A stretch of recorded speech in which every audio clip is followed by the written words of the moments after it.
شروع اللہ کا نام لے کر جو بڑا مہربان نہایت رحم والا ہے۔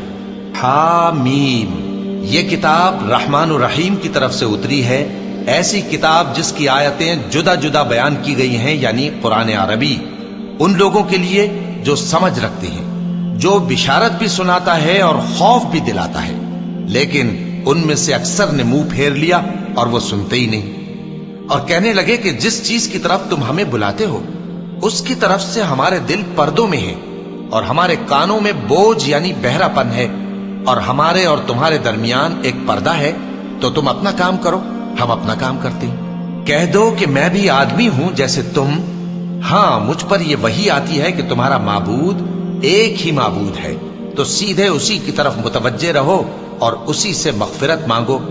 اور مشرکوں پر افسوس ہے جو زکوٰۃ نہیں دیتے اور وہ آخرت کے بھی منکر ہیں۔ جو لوگ ایمان لائے اور عمل نیک کرتے رہے ان کے لیے ایسا ثواب ہے جو ختم ہی نہ ہو۔ کہو کیا تم اس ذات کا انکار کرتے ہو جس نے زمین کو 2 دن میں پیدا کیا اور بتوں کو اس کا مد مقابل بناتے ہو؟ وہی تو تمام جہانوں کا مالک ہے، اور اسی نے زمین میں اس کے اوپر پہاڑ بنائے اور زمین میں برکت رکھی اور اس میں سامان معیشت مقرر کیا، سب 4 دن میں، اور تمام طلبگاروں کے لیے یکساں۔ پھر وہ آسمان کی طرف متوجہ ہوا جبکہ وہ دھواں تھا، تو اس نے اس سے اور زمین سے فرمایا کہ دونوں آؤ، خواہ خوشی سے خواہ ناخوشی سے۔ انہوں نے کہا کہ ہم خوشی سے آتے ہیں۔ پھر اس نے 2 دن میں 7 آسمان بنائے اور ہر آسمان میں اس کے کام کا حکم بھیجا، اور ہم نے آسمان دنیا کو چراغوں یعنی ستاروں سے سجایا اور شیطانوں سے محفوظ رکھا۔ یہ اسی زبردست باخبر کے مقرر کیے ہوئے اندازے ہیں۔ پھر اگر یہ منہ پھیر لیں تو کہہ دو کہ میں تم کو ایسی چنگھاڑ کے عذاب سے آگاہ کرتا ہوں جیسے عاد اور سمود پر چنگھاڑ کا عذاب آیا تھا، جب ان کے پاس پیغمبر ان کے آگے اور پیچھے سے آئے کہ اللہ کے سوا کسی کی عبادت نہ کرو، تو وہ کہنے لگے کہ اگر ہمارا پروردگار چاہتا تو فرشتے اتار دیتا، سو جو تم دے کر بھیجے گئے ہو ہم اس کو نہیں مانتے۔ اب جو عاد والے تھے وہ ناحق ملک میں تکبر کرنے لگے اور کہنے لگے کہ ہم سے بڑھ کر قوت میں کون ہے؟ کیا انہوں نے نہیں دیکھا کہ اللہ جس نے ان کو پیدا کیا وہ ان سے قوت میں بہت بڑھ کر ہے، اور وہ ہماری آیتوں سے انکار کرتے رہے؟ تو ہم نے بھی ان پر نحوست کے دنوں میں زور کی آندھی چلائی تاکہ ان کو دنیا کی زندگی میں ذلت کے عذاب کا مزہ چکھا دیں، اور آخرت کا عذاب تو بہت ہی ذلیل کرنے والا ہے، اور اس روز ان کو مدد بھی نہ ملے گی۔ اور جو سمود والے تھے ان کو ہم نے سیدھا رستہ دکھا دیا تھا، مگر انہوں نے ہدایت کے مقابلے میں اندھا رہنا پسند کیا، تو ان کے اعمال کی سزا میں ذلت کے عذاب کی کڑک نے ان کو آ پکڑا۔ اور جو ایمان لائے اور پرہیزگار رہے ان کو ہم نے بچا لیا۔ اور جس دن اللہ کے دشمن دوزخ کی طرف اکٹھے کیے جائیں گے پھر ان کی الگ الگ جماعتیں بنائی جائیں گی، یہاں تک کہ جب دوزخ کے پاس پہنچ جائیں گے تو ان کے کان اور آنکھیں اور کھالیں یعنی دوسرے اعضاء ان کے خلاف ان کے اعمال کی شہادت دیں گے، اور وہ اپنی کھالوں یعنی اعضاء سے کہیں گے کہ تم نے ہمارے خلاف کیوں شہادت دی؟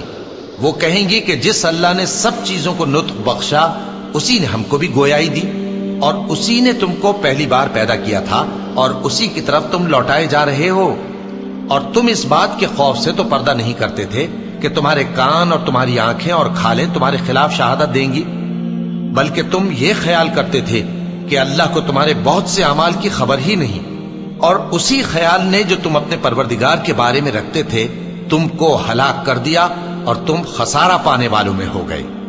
اب اگر یہ صبر کریں گے تو بھی ان کا ٹھکانہ دوزخ ہی ہے، اور اگر توبہ کریں گے تو ان کی توبہ قبول نہیں کی جائے گی۔ اور ہم نے ان کے ایسے ساتھی بنائے جنہوں نے ان کے اگلے اور پچھلے اعمال ان کو عمدہ کر دکھائے تھے، اور جنات اور انسانوں کی جماعتیں جو ان سے پہلے گزر چکی ان پر بھی اللہ کے عذاب کا وعدہ پورا ہو گیا۔ بے شک یہ نقصان اٹھانے والے ہیں۔ اور کافر کہنے لگے کہ اس قرآن کو سنا ہی نہ کرو، اور جب پڑھنے لگے تو شور مچا دیا کرو تاکہ تم غالب رہو۔ سو ہم بھی کافروں کو سخت عذاب کے مزے چکھائیں گے اور ان کے برے اعمال کی جو وہ کرتے تھے سزا دیں گے۔ یہ اللہ کے دشمنوں کا بدلہ ہے یعنی دوزخ، ان کے لیے اسی میں ہمیشہ کا گھر ہے۔ یہ اس کی سزا ہے کہ ہماری آیتوں سے انکار کرتے تھے۔ اور کافر کہیں گے کہ اے ہمارے پروردگار، جنوں اور انسانوں میں سے جن لوگوں نے ہم کو گمراہ کیا تھا ان کو ہمیں دکھا کہ ہم ان کو اپنے پاؤں تلے روند ڈالیں تاکہ وہ سب سے نیچے رہیں۔ جن لوگوں نے کہا کہ ہمارا پروردگار اللہ ہے، پھر وہ اس پر قائم رہے، ان پر فرشتے اتریں گے اور کہیں گے کہ نہ خوف کرو اور نہ غمناک ہو، اور بہشت کی جس کا تم سے وعدہ کیا جاتا ہے خوشی مناؤ۔ ہم دنیا کی زندگی میں بھی تمہارے دوست تھے اور آخرت میں بھی تمہارے رفیق ہیں، اور وہاں جس نعمت کو تمہارا جی چاہے گا تم کو ملے گی، اور جو چیز طلب کرو گے تمہارے لیے موجود ہوگی۔ یہ بخشنے والے مہربان کی طرف سے مہمانی ہے۔ اور اس شخص سے بڑھ کر بات کا اچھا کون ہو سکتا ہے جو اللہ کی طرف بلائے اور عمل نیک کرے اور کہے کہ میں مسلمان ہوں۔ اور بھلائی اور برائی برابر نہیں ہو سکتی، تو سخت کلامی کا ایسے طریق سے جواب دو جو بہت اچھا ہو۔ ایسا کرنے سے تم دیکھو گے کہ جس میں اور تم میں دشمنی تھی وہ تمہارا گرم جوش دوست ہے، اور یہ بات انہی لوگوں کو حاصل ہوتی ہے جو برداشت کرنے والے ہیں، اور انہی کو نصیب ہوتی ہے جو بڑے صاحب نصیب ہے۔ اور اگر تمہیں شیطان کی جانب سے کوئی وسوسہ پیدا ہو تو اللہ کی پناہ مانگ لیا کرو، بے شک وہ سنتا ہے، جانتا ہے۔ اور رات اور دن اور سورج اور چاند اس کی نشانیوں میں سے ہیں۔ تم لوگ نہ تو سورج کو سجدہ کرو اور نہ چاند کو، بلکہ اللہ ہی کو سجدہ کرو جس نے ان چیزوں کو پیدا کیا ہے، اگر تم کو اس کی عبادت منظور ہے۔ پھر اگر یہ لوگ سرکشی کریں تو اللہ بھی ان سے بے نیاز ہے، کیونکہ جو فرشتے تمہارے پروردگار کے پاس ہیں وہ رات دن اس کی تسبیح کرتے رہتے ہیں اور کبھی تھکتے ہی نہیں۔ چونکہ آیت سجدہ تلاوت کی گئی ہے لہذا سامعین پر سجدہ واجب ہے۔ اور اے بندے، یہ اسی کی قدرت کے نمونے ہیں کہ تو زمین کو دبی ہوئی یعنی خشک دیکھتا ہے، پھر جب ہم اس پر پانی برسا دیتے ہیں تو وہ شاداب ہو جاتی اور پھولنے لگتی ہے۔ بے شک وہ جس نے زمین کو زندہ کیا وہی مردوں کو زندہ کرنے والا ہے، بے شک وہ ہر چیز پر قادر ہے۔ بے شک جو لوگ ہمارے احکام سے انحراف کرتے ہیں وہ ہم سے پوشیدہ نہیں ہے۔ بھلا جو شخص دوزخ میں ڈالا جائے وہ بہتر ہے یا وہ جو قیامت کے دن بے خوف ہو کر آئے؟ تو خیر، جو چاہو سو کر لو، جو کچھ تم کرتے ہو وہ اس کو دیکھ رہا ہے۔ جن لوگوں نے نصیحت کو نہ مانا جب وہ ان کے پاس آئی، حالانکہ یہ تو ایک عالی رتبہ کتاب ہے، اس میں جھوٹ کا دخل نہ آگے سے ہو سکتا ہے نہ پیچھے سے۔ یہ کتاب حکمت والے، خوبیوں والے کی اتاری ہوئی ہے۔ اے پیغمبر، تم سے وہی باتیں کہی جاتی ہیں جو تم سے پہلے پیغمبروں سے بھی کہی گئی تھیں۔ بے شک تمہارا پروردگار بخش دینے والا بھی ہے اور عذاب علیم دینے والا بھی۔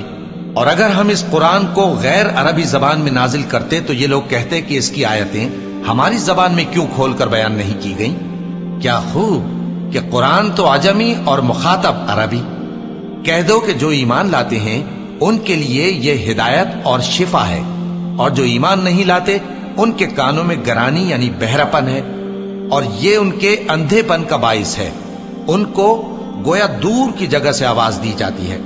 اور ہم نے موسیٰ کو کتاب دی، پھر اس میں اختلاف کیا گیا، اور اگر تمہارے پروردگار کی طرف سے ایک بات پہلے نہ ٹھہر چکی ہوتی تو ان میں فیصلہ کر دیا جاتا۔ اور یہ اس قرآن کی طرف سے بڑے بھاری شک میں پڑے ہیں۔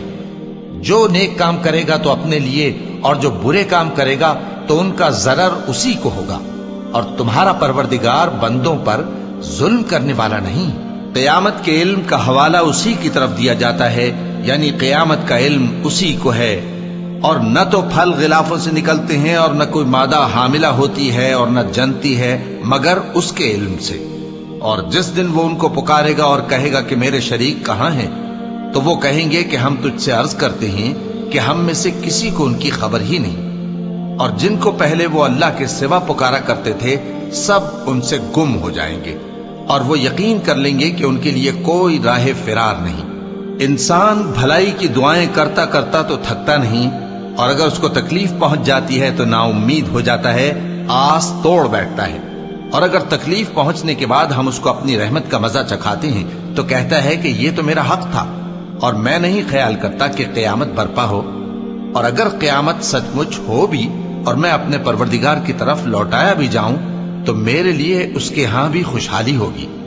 پس کافر جو کچھ کیا کرتے ہیں وہ ہم ضرور ان کو جتائیں گے اور ان کو سخت عذاب کا مزہ چکھائیں گے۔ اور جب ہم انسان کو نعمتوں سے نوازتے ہیں تو وہ منہ موڑ لیتا ہے اور پہلو پھیر کر چل دیتا ہے، اور جب اس کو تکلیف پہنچتی ہے تو لمبی چوڑی دعائیں کرنے لگتا ہے۔ کہو کہ بھلا دیکھو تو اگر یہ قرآن اللہ کی طرف سے ہو پھر بھی تم اس سے انکار کرو تو اس سے بڑھ کر کون گمراہ ہے جو حق کی مخالفت میں دور نکل گیا ہو۔ ہم ان قریب ان کو اطراف عالم میں بھی اور خود ان کی ذات میں بھی اپنی نشانیاں دکھائیں گے، یہاں تک کہ ان پر ظاہر ہو جائے گا کہ قرآن حق ہے۔ کیا تم کو یہ کافی نہیں کہ تمہارا پروردگار ہر چیز سے خبردار ہے؟ دیکھو یہ اپنے پروردگار کے روبرو حاضر ہونے سے شک میں ہیں، سن رکھو کہ وہ ہر چیز کا احاطہ کیے ہوئے ہے۔